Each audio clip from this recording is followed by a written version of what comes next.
Bismillahirrahmanirrahim. Assalamualaikum warahmatullahi wabarakatuh. Perkenalkan, saya Ratni Sugandi dari Fakultas Psikologi Universitas Bosowa. Dengan adanya video ini, saya akan menyelesaikan tugas dari Bapak Syahrul Alim dengan mata kuliah Filsafat, Ilmu, dan Logika. Baik, pada kesempatan kali ini saya akan membahas tentang bab 4, yaitu dasar-dasar ilmu ontologi. Kita membahas tentang ontologi. Nah, ontologi ini merupakan salah satu lapangan penyelidikan kefilsafatan yang paling kuno. Awal pikirannya tentang Yunani menunjukkan perenungan di bidang ontologi. Yang tertua antara segenap filsafat Yunani kita kenal adalah Thales. Nah, perenungannya terhadap air merupakan substansi terdalam, merupakan asal mula dari segala sesuatu. Dalam persoalan ontologi, orang menghadapi persoalan bagaimana kita menerangkan hakikat dari segala hal yang ada. Nah, pertama kali orang dihadapkan pada adanya dua macam kenyataan, yaitu yang pertama ada kenyataan yang berupa materi atau kebenaran, kemudian yang kedua ada kenyataan yang berupa rohani atau kejiwaan. Kita membicarakan tentang hakikat. Nah, hakikat adalah kenyataan yang sebenarnya, bukan kenyataan sementara atau keadaan yang menipu, dan juga bukan kenyataan yang berubah. Kemudian Ahmad Tafsir mencontohkan tentang hakikat dan demokrasi fatamorgana. Pada hakikatnya, pemerintah demokratis menghargai pendapat rakyat. Mungkin orang pernah menyaksikan pemerintahan itu melakukan tindakan sewenang-wenangnya, tidak menghargai masyarakat, hanyalah keadaan sementara, bukan hak yang hakiki, dan hak pemerintahan itu demokratis. Tentang hakikat fatamorgana dicontohkan, kita melihat suatu objek fatamorgana, apakah itu real atau tidak. Nah, fatamorgana itu bukan hakikat. Hakikat fatamorgana itu tidak ada. Ontolog mencari ultimate reality dan menceritakan bahwa antara contoh pemikiran ontologi adalah pemikiran Thales yang berpendapat bahwa airlah yang menjadi ultimate substance yang mengeluarkan benda. Jadi asal semua benda itu adalah air. Noeng Muhajir membahas dalam buku filsafatnya mengatakan bahwa ontologi membahas tentang yang ada, yang terkait oleh sesuatu perwujudan tertentu. Nah, ontologi ini membahas tentang ada yang universal, menampilkan pikiran semesta universal. Ontologi ini berusaha mencari inti termuat dalam setiap kenyataan atau dalam rumusan Lorentz. Lorentz bagus menjelaskan yang ada meliputi realitas dalam semua bentuknya. Sedangkan Jujun S. Surya Sumantri dalam Pengantar Ilmu dalam Perspektif mengatakan ontologi itu membahas apa yang ingin diketahui, seberapa jauh kita ingin tahu, atau dengan perkataan lain sesuai pengkajian mengenai teori yang ada. Kemudian ada Dardri dalam buku Humaniora Filsafat dan Logika mengatakan ontologi adalah sifat menyelidiki sifat dasar apa yang nyata secara fundamental dengan cara yang berbeda, di mana entitas dan kategori-kategori yang logis dan berlainan. Sidi Ghazalba dalam buku filsafatnya Sistematika Filsafat mengatakan ontologi mempersoalkan sifat dan dalam keadaan terakhir dari kenyataan. Karena itu disebut ilmu hakikat, hakikat yang bergantung pada pengetahuan. Dalam agama ontolog memikirkan tentang Tuhan. Kemudian Amsal Bahtiar dalam buku filsafat agamanya mengatakan bahwa ontologi itu berasal dari ontos, yaitu yang berwujud, ontologi atau teori ilmu yang mewujud tentang hakikat yang ada. Kemudian ontologi tidak banyak berdasarkan pada alam nyata, tetapi besar logika semata-mata. Dari beberapa pengetahuan di atas disimpulkan bahwa yang pertama itu menurut bahasa, ontologi itu berasal dari bahasa Yunani, yaitu ontos, yaitu ada, dan logos itu ilmu. Jadi ontologi adalah ilmu yang ada. Sedangkan menurut istilah ontologi ialah ilmu yang membahas tentang hakikat yang ada, merupakan ultimate reality yang baik, berbentuk jasmani ataupun rohani. Ontologi ini pertama kali diperkenalkan oleh Rudolf Gosling pada tahun 1636 Masehi untuk menamai teori ini tentang hakikat yang ada yang bersifat matematis. Dalam perkembangannya, Christian Wolff pada tahun 1679 sampai 1754 Masehi membagi metafisika menjadi dua, yaitu metafisika umum dan metafisika khusus. Pada metafisika umum ini dimaksudkan sebagai istilah lain dari ontologi. Dengan demikian, metafisika umum atau ontologi adalah cabang filsafat yang membicarakan tentang prinsip yang paling dasar atau paling dalam mengenai segala sesuatu yang ada. Sedangkan metafisika khusus masih dibagi menjadi kosmologi, psikologi, dan teologi. Kosmologi adalah cabang filsafat yang secara khusus membicarakan tentang alam semesta. Sedangkan psikologi adalah cabang filsafat yang secara khusus membicarakan tentang jiwa manusia, dan teologi adalah cabang filsafat yang secara khusus membicarakan Tuhan. Kemudian di dalam pemahaman ontologi dapat dikemukakan bahwa pandangan pokok pemikiran sebagai berikut. Yang pertama, ada monoisme.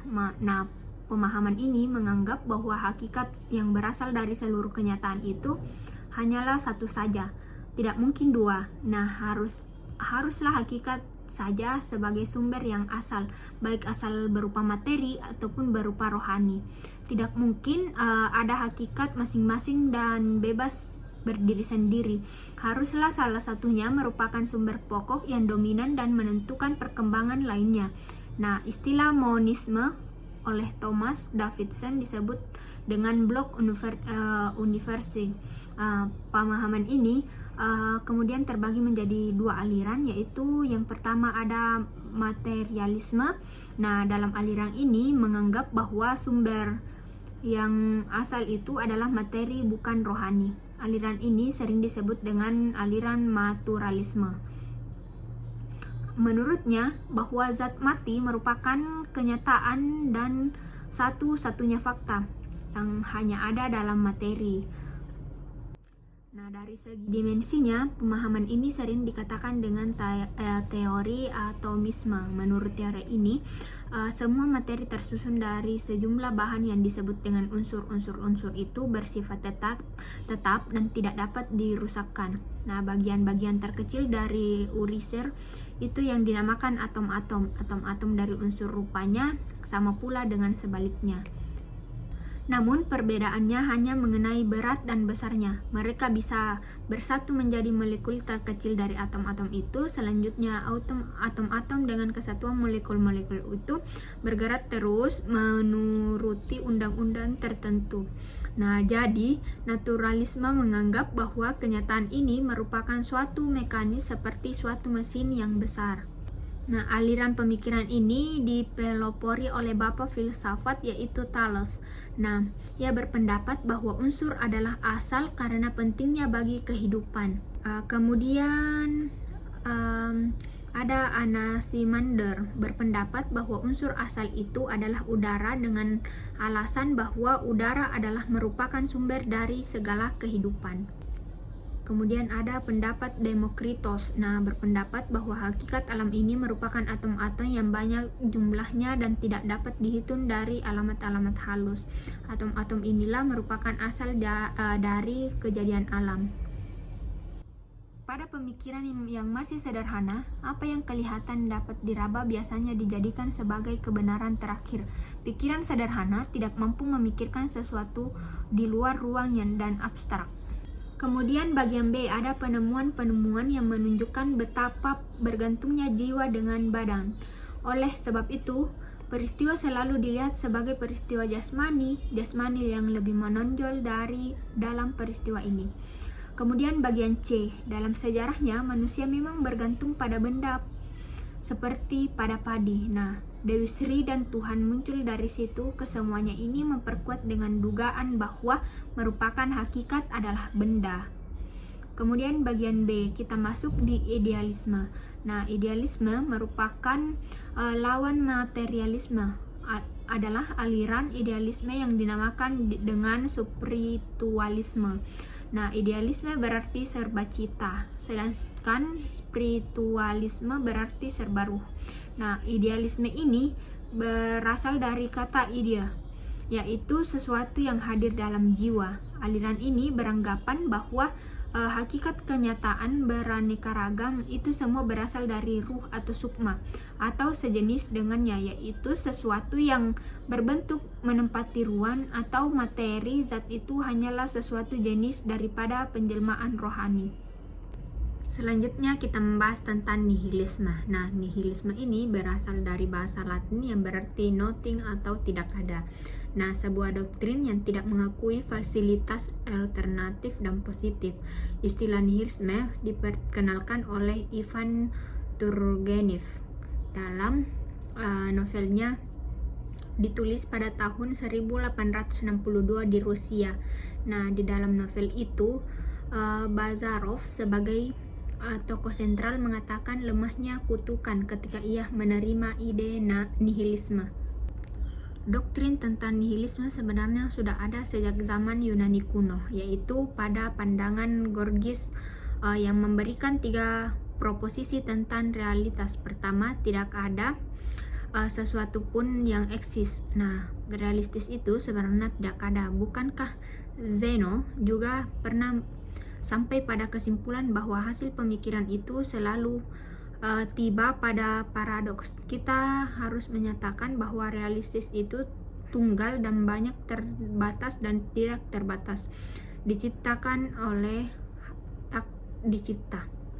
Kemudian ada tokoh lain dari aliran ini adalah Friedrich Nietzsche.